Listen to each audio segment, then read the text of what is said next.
Senator Johnson. Thank you, Mr. Chairman. Dr. Fauci, I hope the American people listen very carefully to Chairman Paul's opening statement. I think it's a stunning indictment of the actions you've taken that have been so destructive to global health. I certainly understand why you needed a pardon. I certainly understand why, on the advice of counsel, you're not answering any questions, because I think it'd be almost impossible for you to answer the questions truthfully without really demonstrating what you did, your culpability, self-incriminating. We have, all of us has prepared a lot. I've been deluged with questions to ask Dr. Anthony Fauci. There are so many legitimate questions that deserve answers, and now you're not willing to provide those answers. So with my limited time, I'm going to talk about things that my investigation have revealed that have not been adequately answered and, quite honestly, haven't been adequately covered by the legacy media. I'll kind of combine the questions into kind of one, but I certainly, let's put up the last COVID chart. I was warned pretty early on about the dangers of the experimental gene therapy that you've called a vaccine, but it really falls under the definition of gene therapy. So I was going to ask you, were you carefully monitoring the safety surveillance systems like VAERS and vSafe that literally were deluged with complaints? Currently, worldwide, there have been almost 1.7 million adverse events reported to the VAERS system. Of those, over 39,000 were deaths.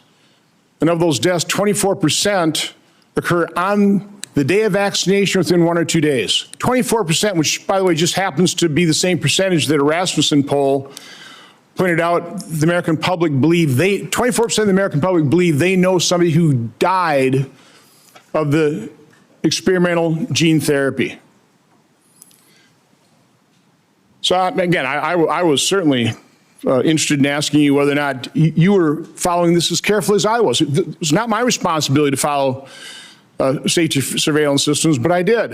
And by the way, when I published, this is actual government information. When I published it and people had me on their shows, they would be censored by Facebook. They would be deplatformed, I think largely at the behest of the actions you took to make sure that disinformation wasn't spread. This wasn't disinformation. This was the truth.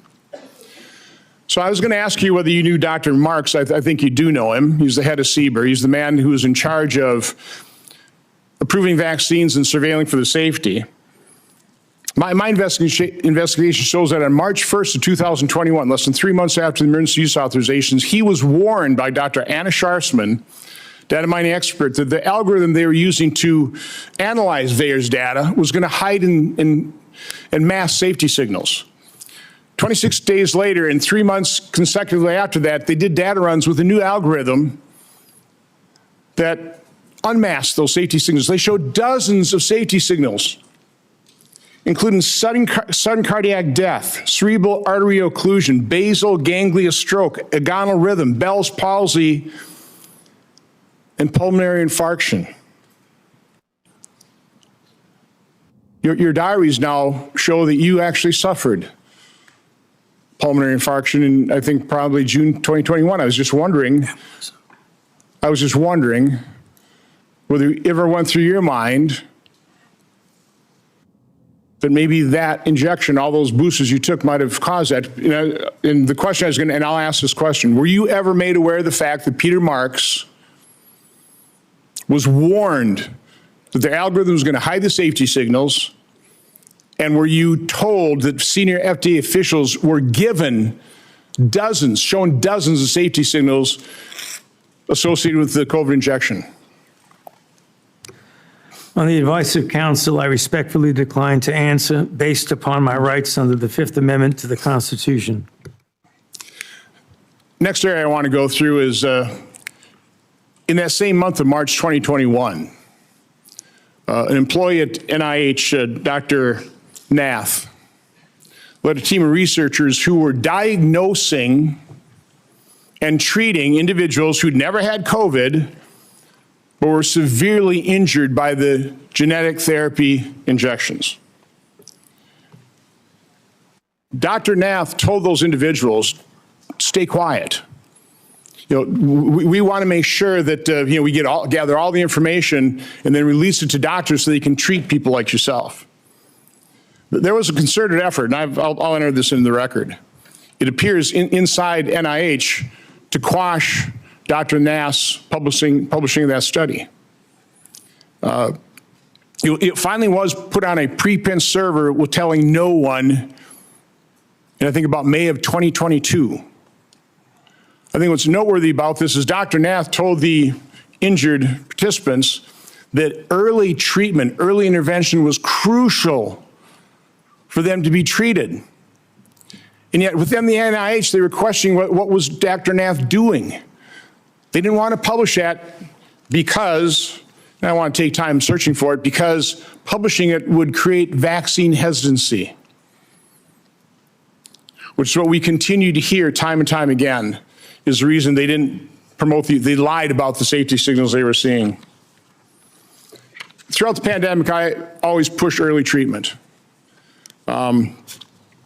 We've got things in here where you were really concerned about remdesivir because it was untested, but hydroxychloroquine, yeah, it was an approved drug. Maybe some safety issues, but we had a great deal of experience with it. All of a sudden, you had the Surgisphere study. It was retracted within 2 weeks because it was completely false. Totally blew up the use of hydroxychloroquine.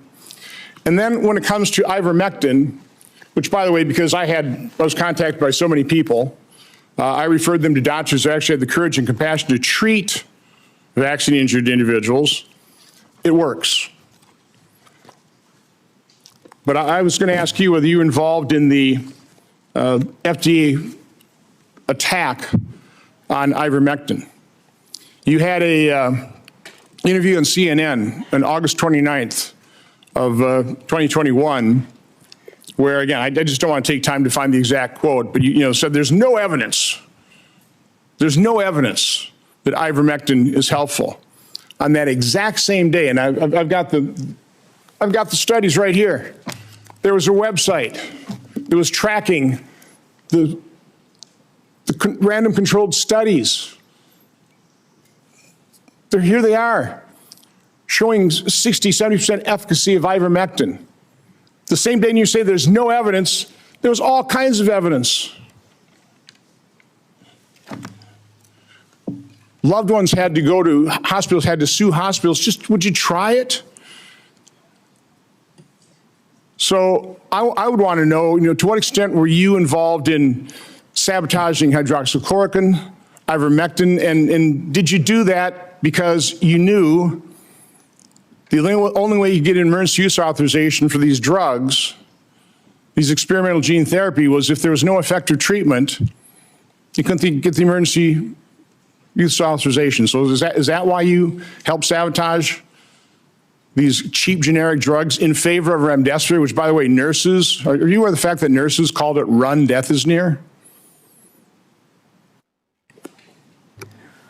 On the advice of counsel, I respectfully decline to answer based upon my rights under the Fifth Amendment to the Constitution. Let me end on this note, because this just came to light. We've got 11 million pages of documents. We also have other people who were in the room. But now we know you actually lied to your own diary. On March 27, 2020, you wrote in your diary, "To my surprise yesterday, the POTUS sent a letter to governors outlining a plan to reopen county by county while monitoring the spread of virus in low-risk counties. This was half-baked and never shown to Deb or I before it was sent out." So we have evidence that, in fact, you were fully aware of it and certainly approved, if not authored it. So I was just simply asking, is that true? Did you literally lie to your own diary? Did you know of that letter sent out to governors about reopening county by county. And again, Mr. Chairman, I'd ask you to ask the witness to just answer that one simple question. On the advice of counsel, I respectfully decline to answer based upon my rights under the Fifth Amendment to the Constitution. Thank you, Mr. Chairman.